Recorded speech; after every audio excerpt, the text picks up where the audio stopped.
Lawmakers are promising change after a 13 News Now investigation revealed issues in the child protection system. For weeks now, we've been investigating the deaths of Norfolk children who were killed allegedly by the people who were supposed to be taking care of them. 13 News Now investigative reporter Laura Geller has the new information.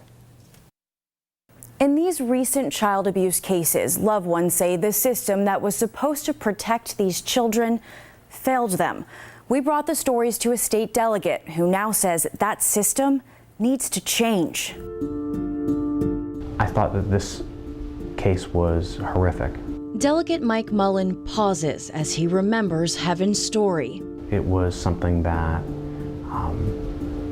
brought a tear to my eye. The tragedy brings him back to his recent years as a prosecutor focusing on child abuse cases. Child abuse is sort of the third rail when it comes to what we talk about here in society. Nobody wants to talk about it, nobody wants to focus on it, but it's happening every day. Happening here in Norfolk. Heaven Watkins was just 11 when she was brutally beaten to death.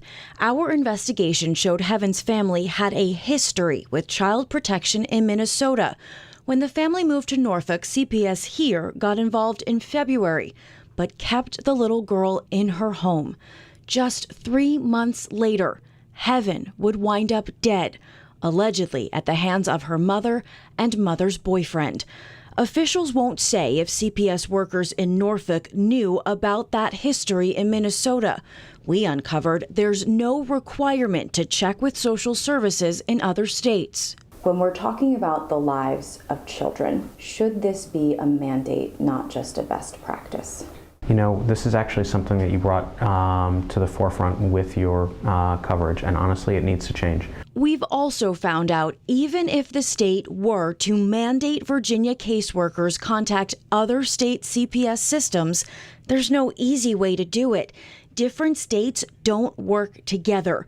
When we asked social services officials about creating a nationwide registry, they responded, it's not necessarily simple. But Mullin has a different take. You know, we have that all the time. There are different criminal laws in New York than there are in California, there are in Florida, and there are in Virginia, and yet we still have a nationwide database for criminal history. Yeah, you're going to have to take into account, but what this would do is make sure that people pick up the phone and ask. We've also reported there is a resource issue within DSS.